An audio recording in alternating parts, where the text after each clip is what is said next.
잠언 24장 16절에 대저 의인은 7번 넘어질지라도 다시 일어난다고 말씀했습니다.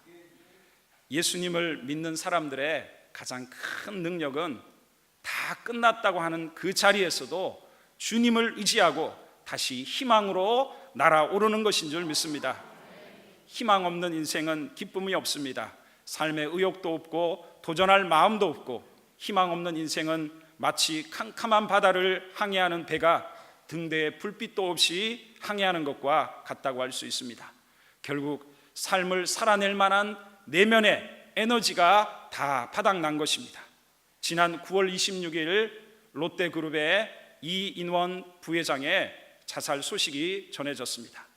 사실 그는 일개 사원으로 입사해서 국내에서는 유일하게 대기업 전문 경영인으로서는 최초로 2011년도에 부회장직에 오른 사람입니다. 이렇게 대단한 그였지만 그가 남긴 유서에는 이제는 영육이 지쳤다라고 고백을 했던 것입니다. 아마 교통사고로 거동맞아 힘든 아내와 또 평생을 바친 회사의 침몰 위기에 그 무거운 짐이 도저히 감당할 수가 없었던 것 같습니다. 우리는 대단한 사람이든 평범한 사람이든 인생을 사노라면 인생의 무게 앞에 무너질 때가 있습니다. 누구에게나 있을 수 있습니다. 그렇게 볼 때 사람이 산다는 게 뭐냐? 우리의 발을 붙잡는 그 절망을 날마다 뿌리치고 하나님이 주시는 희망을 날마다 붙잡고 나가는 것이 우리의 삶이라 그렇게 믿습니다. 오늘 본문은 바벨론에 의해 국가가 멸망당했습니다. 이국만리 바벨론 지역에 끌려갔던 이스라엘 백성들에게는 아무런 희망이 있을 수 없었습니다. 그런데 하나님께서 그들을 향해 말씀하십니다. 하나님 자신이 모든 환경은 아무런 희망이 없다 할지라도 하나님 자신이 희망이 된다고 지금 말씀하시는 것입니다. 오늘 우리들도 어떤 상황에 닥친다고 해도 우리는 전능하신 하나님을 우러러 보아야 될 것입니다. 하나님이 우리의 희망이 되신다는 것을 잊지 말아야 합니다. 자, 그렇다면 우리는 어떻게 인생의 절망을 딛고 희망으로 날아오를 수 있는지 오늘 하나님의 말씀에 주목해 보시기 바랍니다. 첫 번째로 우리는 현재를 딛고 서야 합니다. 현재를 딛고 서야 합니다. 하나님은 희망이 보이지 않는 우리에게 현실을 딛고 서라고 말씀하십니다. 현실을 딛고 선다는 것은 바로 오늘 현재에 정착하라는 것입니다. 우리 5절 말씀을 같이 읽도록 하겠습니다. 시작. 너희는 집을 짓고 거기에 살며 텃밭을 만들고 그 열매를 먹으라. 하나님은 슬픔에 빠져 고국으로 돌아갈 수 있기만을 바라는 이스라엘 백성에게 오히려 정반대로 정착하라는 것입니다. 막연한 희망, 막연한 상상 속에 살아가는 것은 하나님이 원하는 삶이 아닙니다. 5절을 유의해서 보십시오. 집을 지어라, 거기에 살라. 집을 짓고 거기에 살라는 것입니다. 우리는 현실을 떠난 삶이 아닙니다. 현실을 인정하고 그 현실과 싸우라는 것입니다. 회피한다고 현실의 삶이 없어지지 않습니다. 세상 사람도 피할 수 없다면 즐기라고 말하지 않습니까? 우리에게 누구에게나 질병이 있을 수 있습니다. 그렇다면 그 질병과 싸워야 합니다. 기도도 부탁하고 의사도 약도 모든 방법을 찾아서 싸워야 합니다. 우리에게 가난이 있습니까? 그 가난과 싸워야 합니다. 부모나 다른 사람을 원망하지 말고 기도하면서 적은 수입이라도 최선을 다해 일해야 한다는 것입니다. 봉사도 마찬가지입니다. 나중에 시간이 나면, 나중에 내가 경제적으로 좋아지면 봉사하지. 아닙니다. 나중은 언제 돌아올 수 있는지도 모르는 것입니다. 우리는 지금 현재 내가 할 수 있는 작은 것이라도 최선을 다할 때 하나님은 더 큰 것을 주실 줄 믿습니다. 이뿐 아니라 오늘 5절의 말씀에는 텃밭을 만들고 그 열매를 먹으라고 말씀하고 있습니다. 이 말은 무슨 말입니까? 우리가 현실의 삶에 최선을 다하는 가운데 적은 수입이라도, 적은 회복이라도, 적은 헌신이라도 감사하라는 것입니다. 우리에게 없는 것으로 낙심하고 불평하기보다는 현재 주신 것, 현재 있는 것으로 감사할 때 우리는 능히 어떤 어려움도 이겨낼 수가 있다는 것입니다. 현재를 딛고 선다는 것은 포기하지 말라는 말씀입니다. 우리 6절의 말씀을 읽겠습니다. 같이 읽습니다. 아내를 맞이하여 자녀를 낳으며 너희 아들이 아내를 맞이하며 너희 딸이 남편을 맞아 그들로 자녀를 낳게 하여 너희가 거기에서 번성하고 주로 들지 아니하게 하라. 미래가 보이지 않는다고 손을 놓고 있는 것은 어리석은 것입니다. 포로 중 절망에 빠져 있는 백성들에게 하나님은 결혼을 하라는 것입니다. 자녀를 놓으라는 것입니다. 번성하고 주로 들지 말라고 말씀하고 있습니다. 6절에 분명히 말씀하지 않습니까? 6절 말씀이 뭐라고 합니까? 너희가, 중간 부분에 있습니다. 너희가 거기에서 번성하고 주로 들지 아니하게 하라는 것입니다. 거기가 어디입니까? 그곳이 어디입니까? 포로로 잡혀간 이국만리의 땅, 절망의 땅입니다. 우리에게 거기는 어쩌면 악화된 건강, 때로는 풀 수 없을 것 같은 경제적인 어려움, 자녀의 문제, 인간의 문제 등 우리에 닥쳐있는 현실의 상황일 수 있습니다. 그런데 하나님은 자녀를 낳아 번성하고 주로 들지 말라는 것입니다. 이 말은 무슨 말씀입니까? 포기하지 말라는 것입니다. 건강의 회복도, 경제의 축복도, 자녀의 문제 해결도, 인간관계의 회복도, 신앙의 회복조차도 내가 아직 살아있다면 포기하지 말라는 것입니다. 내가 아직 살아있다면 포기하지 말라는 것입니다.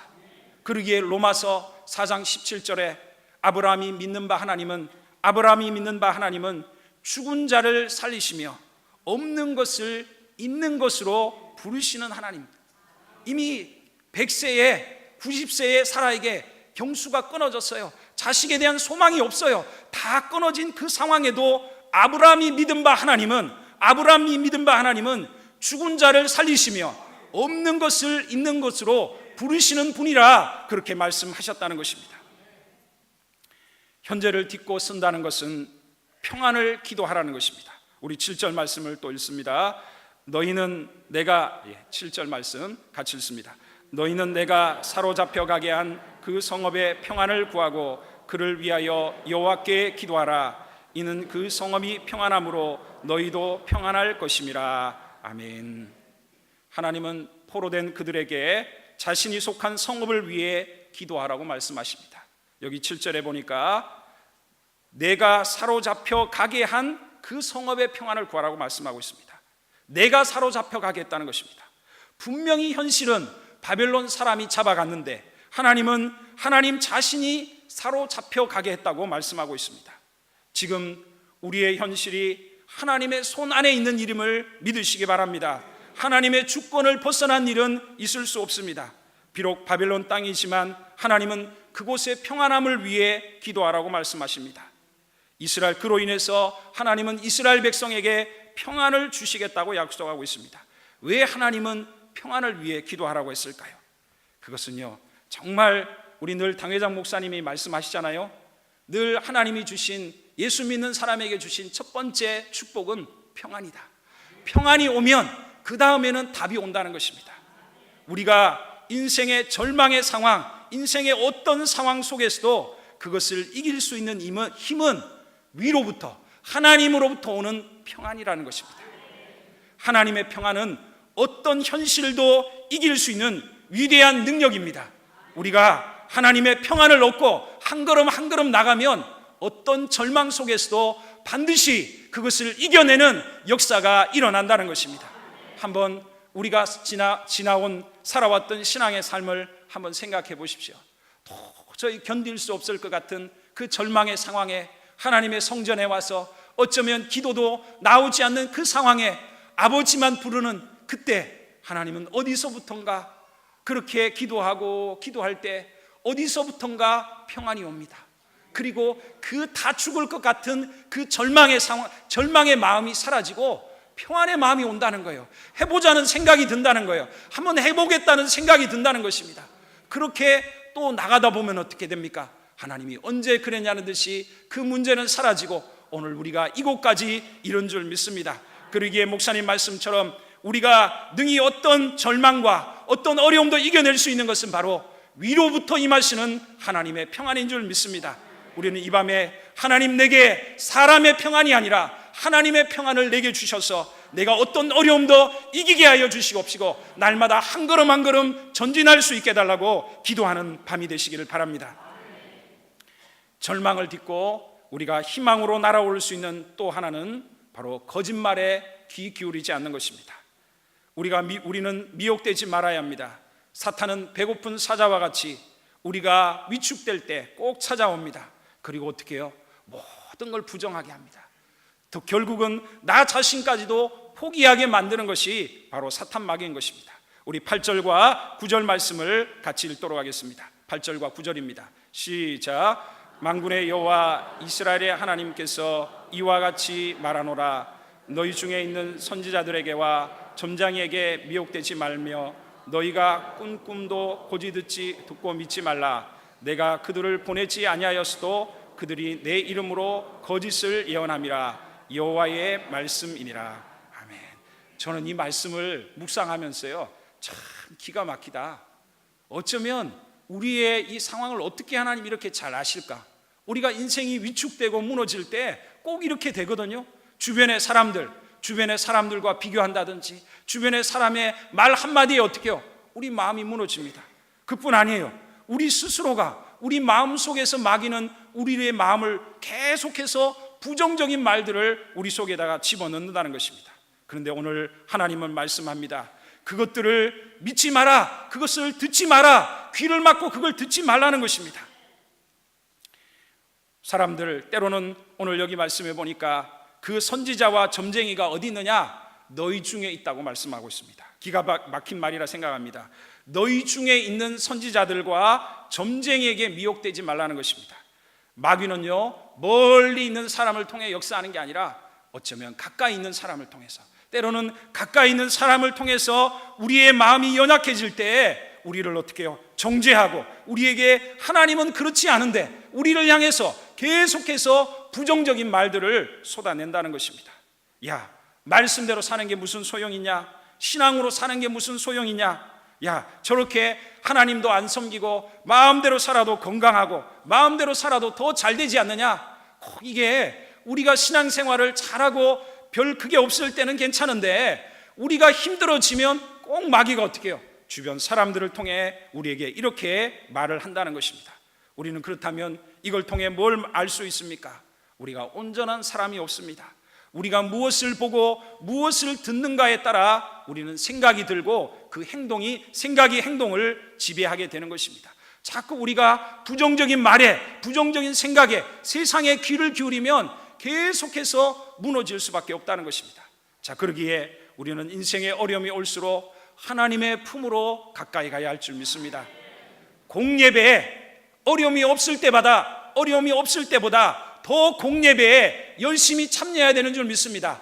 예배를 한 번이라도 더 참여해야 하나님의 소망의 말씀, 희망의 말씀, 하나님이 함께 하신다, 사랑한다, 너를 일으켜 줄 것이다, 너를 도와줄 거다고 말씀하시지 우리가 세상 어디를 가도 그런 말씀을 들을 수가 없다는 것입니다.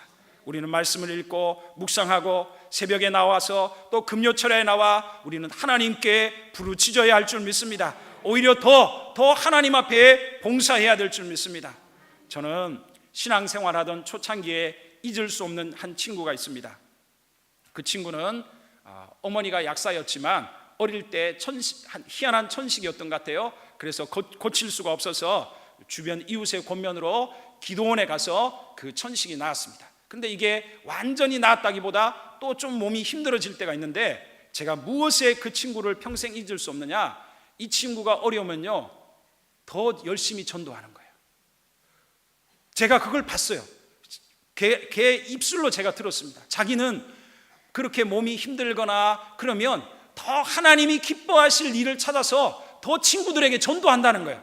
이야, 그래서 제가 평생 그 친구를 잊을 수가 없습니다. 그렇습니다. 그게 사는 방법인 줄 믿습니다. 우리가 인생에 어려움이 오고 삶에 어려움이 올 때 드라마 보고 있고 세상 쳐다봐야 계속해서 우리는 어떻게 해요? 마음이 가라앉고 계속해서 마귀는 우리를 정죄할 뿐입니다. 그러나 마음의 무거운 마음을 이기고 교회에 나오면, 예배의 장소에 나오면 언제 그랬냐는 듯이 하나님은 내 마음에 새로운 마음을 주시고 이길 힘을 주시고 용기를 주시고 담대함을 주시는 줄 믿습니다.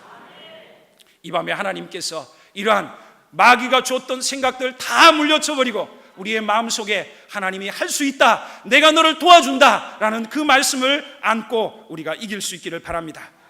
또한 절망을 딛고 희망으로 날아올 수 있는 마지막 하나는 바로 하나님을 신뢰하는 것입니다. 역사와 우리 개인의 삶의 진정한 주인은 오직 하나님이십니다.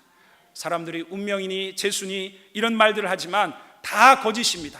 오직 하나님만이 개인의 인생도 우리의 역사도 삶의 모든 것도 우리는 이끌어가는 줄 분명히 믿습니다. 그러기에 하나님을 신뢰하는 자, 성경 어디에도 하나님을 신뢰하는 자가 무너진다는 말이 없습니다. 하나님을 의지하는 자가 무너진다는 말이 없습니다. 하나님은 심지가 견고한 자, 하나님을 의지하는 자를 물가에 심은 나무와 같이 하나님께서 그렇게 축복을 하시겠다고 말씀을 하고 있다는 것입니다. 다 무너져도 하나님 의지하는 사람은 안 무너집니다. 하나님 의지하는 부모의 자식은 안 무너집니다. 산후라면 실패도 있을 수 있습니다. 안 좋은 상황이 계속될 수도 있습니다. 그러나 하나님을 의지하고 있다면 끝까지 무너지지 않습니다. 하나님은 결국 반드시 일으키시는 역사를 일으키신다는 것입니다. 그러기에 하나님을 신뢰한다는 것은 하나님의 약속을 100% 붙드는 것입니다. 우리 10절의 말씀을 같이 읽도록 하겠습니다. 여호와께서 이와 같이 말씀하시니라. 바벨론에서 70년이 차면 내가 너희를 돌보고 나의 선한 말을 너희에게 성취하여 너희를 이곳으로 돌아오게 하리라. 아멘. 우리는 하나님의 약속을 믿어야 합니다. 10절에 분명히 말씀했습니다. 바벨론에서 70년이 차면, 이게 무슨 말입니까? 하나님은 반드시 우리를 회복하실 계획을 갖고 계시고 그 때가 분명히 있다는 것입니다. 하나님이 바벨론에서 정확히 70년이 차면 하나님이 역사하겠다는 것입니다. 아직 응답되지 않은 기도가 있습니까? 자녀를 향한 기도, 건강의 문제, 삶의 문제가 있습니까? 하나님은 반드시 70년이 차면, 하나님의 때가 되면 하나님의 놀라운 변화와 회복의 역사가 일어나게 하신다는 것입니다. 하나님은 말씀합니다. 내가 너희를 돌보아 줄 것이다. 내가 너희를 돌보아 줄 것이다. 그 하나님이 우리를 오늘도 하나님의 때에 돌보아 주시는 줄 믿습니다. 하나님의 선한 말을 우리에게 이루어 주시겠다고 약속하셨다는 것입니다. 하나님은 이렇게 이스라엘 백성을 그 도저히 나올 수 없는 그 바벨론 땅에서 가나안 땅으로 돌아오게 하심으로 하나님의 약속을 회복하셨다고 말씀하고 있습니다. 신앙생활이 무엇입니까? 하나님 약속을 믿는 것입니다. 하나님 약속을 믿는데 마귀는, 나 자신은 끊임없이 환경을 바라보면 또 무너집니다. 그러니까 우리가 예배가 매주마다 왜 예배 한 번만 예배 드리면 되지, 주일 예배, 주일 저녁 예배, 수요 예배, 금요 철야, 새벽 예배, 왜 이렇게 하나님은 많은 예배와 모임을 두셨을까요? 우리가 약하기 때문에. 우리가 또 믿음을 가졌다가도 또 현실 앞에 서면 어떻게 해요? 또 마음이 무너집니다. 그럼 어떻게 해요? 내가 한번 마음을 가졌다가 무너졌으니 끝나는 겁니까? 아까 말씀드렸잖아요. 의인은 7번 넘어지나 어떻게 한다고요? 8번 일어난다는 것입니다. 또 예배의 자리에 또 나오는 것입니다. 기도의 자리에 또 나오는 것입니다. 하나님은 반드시 우리를 일으켜 주시고 놀라운 회복의 역사를 일으켜 주실 줄 믿습니다. 하나님을 신뢰한다는 것은 바로 희망이 되시고 희망을 주시는 하나님을 바라보는 것입니다. 우리 11절 말씀을 한번 주의 깊이 한번 읽어보겠습니다. 여호와의 말씀이니라. 너희를 향한 나의 생각을 내가 아나니 평안이요 재앙이 아니니라. 너희에게 미래와 희망을 주는 것이니라. 아멘. 어떤 대단한 믿음의 사람도 무너지지 않을 때가 어디 있습니까? 엘리야와 같은 그 대단한 하나님의 불을 하늘로부터 내렸던, 또 3년 6개월 동안 내리지 않던 비를 내리게 했던 그 위대한 선지자도 어떻게 해요? 무너져서 로뎀나무 아래 가서는 나를 하나님 빨리 데려가 달라고. 모세는 어떻게 해요? 모세는 하나님 앞에 내 생명이 이제 족하다고, 하나님 내 생명 걷어가 달라고 기도했지 않습니까? 자, 그렇습니다. 우리는 산호라면 오늘 그렇게 힘내었는데 내일에 또 어떤 상황을 만나면, 우리 또 연약한 우리 환우들은 어떻게 해요? 또 병원에 가면 병원의 의사가 사실은 희망적인 이야기를 하는 경우는 별로 없어요.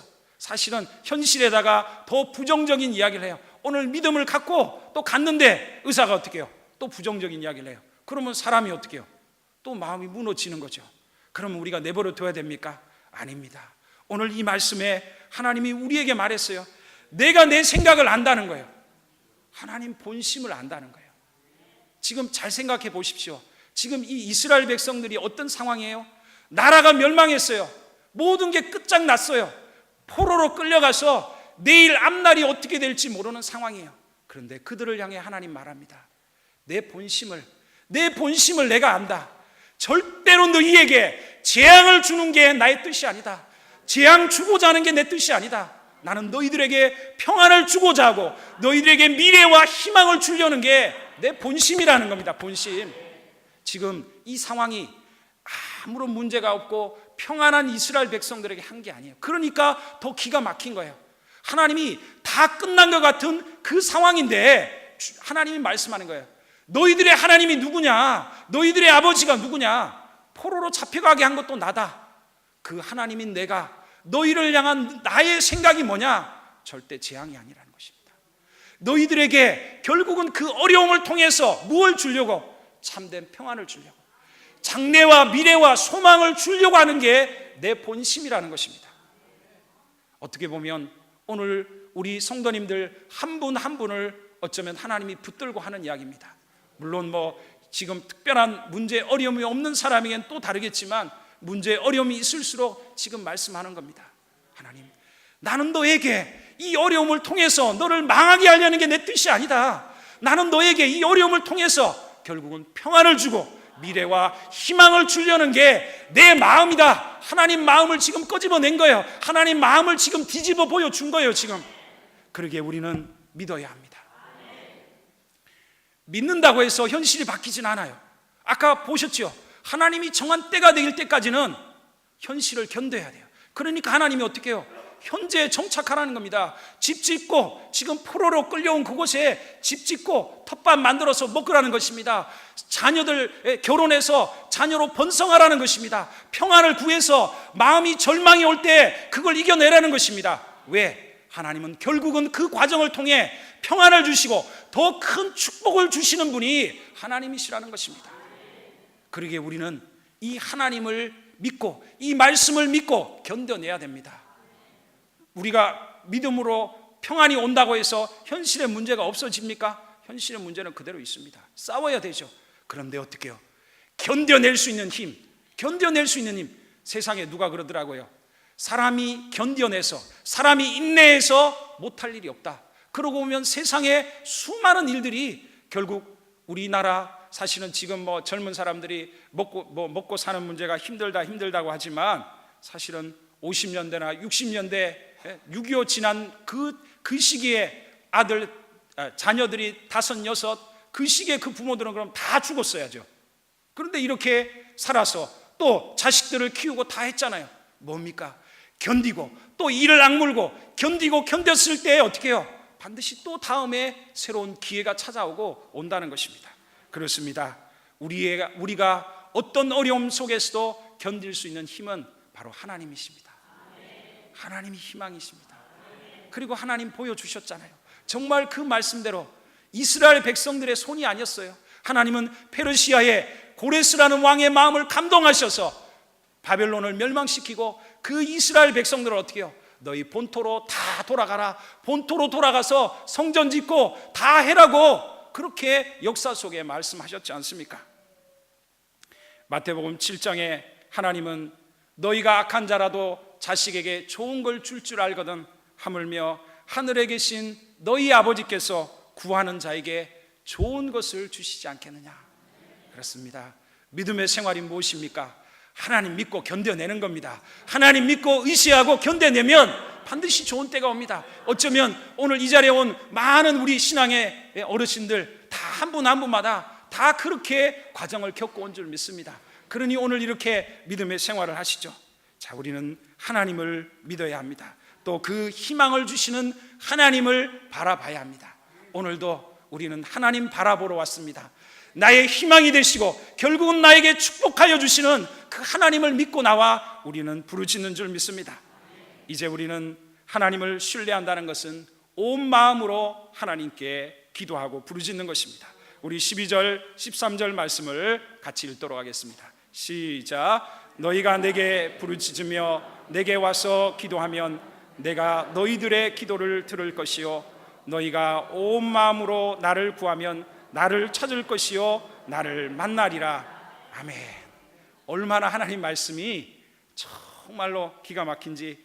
내게 부르짖어라. 내게 와서, 여기도 그렇죠, 안 오고 집에서 이런 말이 아니라, 그렇죠, 내게 와서 하나님께 나아와서 기도하면 내가 너희들의 기도, 다른 사람의 기도가 아니라 너의 기도를, 너의 자녀를 위한 기도, 질병을 위한 기도, 삶의 문제를 놓고 기도하는 것, 영적인 문제를 위해 기도하는 너의 기도를 어떻게 해요?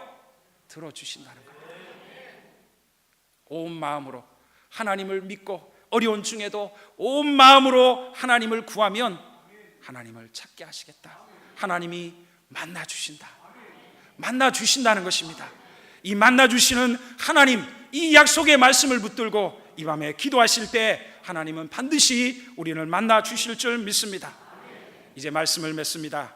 사랑하는 성도 여러분, 하나님은 반드시 회복시켜 주십니다. 14절 말씀에 이렇게 말하고 있습니다. 나는 너희들을 만날 것이며 너희를 포로된 중에서 다시 돌아오게 하되 내가 쫓아보내었던 나라들과 모든 곳에서 모아 사로잡혀 떠났던 그곳으로 돌아오게 하리라. 아멘. 절망과 앞이 보이지 않을 때 우리는 희망과 미래를 주시는 하나님을 바라봐야 합니다. 우리의 영원한 희망이 되신 예수 그리스도를 바라봐야 합니다. 그분의 십자가를 붙들어야 합니다. 그리고 하나님이 주시는 평안을 받아 포기하지 말고 현실을 딛고 서야 합니다. 온갖 우리를 무너지게 하는 거짓말을 다 물리치고 우리는 하나님의 약속만 믿고 전심으로 하나님 앞에 기도할 때 우리는 반드시 하나님이 이스라엘을 그 멸망에서 회복시켜 주신 것처럼 우리도 회복되게 하시고 더 많은, 오히려 내가 고난당한 것이 내게 유익이었다. 늘 우리 목사님 늘 좋아하시는 욥의 그 고백처럼 내가 하나님을 귀로 듣기만 하였더니 이제는 하나님을 눈으로 보게 되었습니다. 갑절의 축복과 함께 하나님을 만나는 놀라운 역사가 우리 성도님들의 개인과 삶에 반드시 있을 줄 믿습니다. 이제 우리 다 같이 일어나셔서 오 주님 찬양하겠습니다.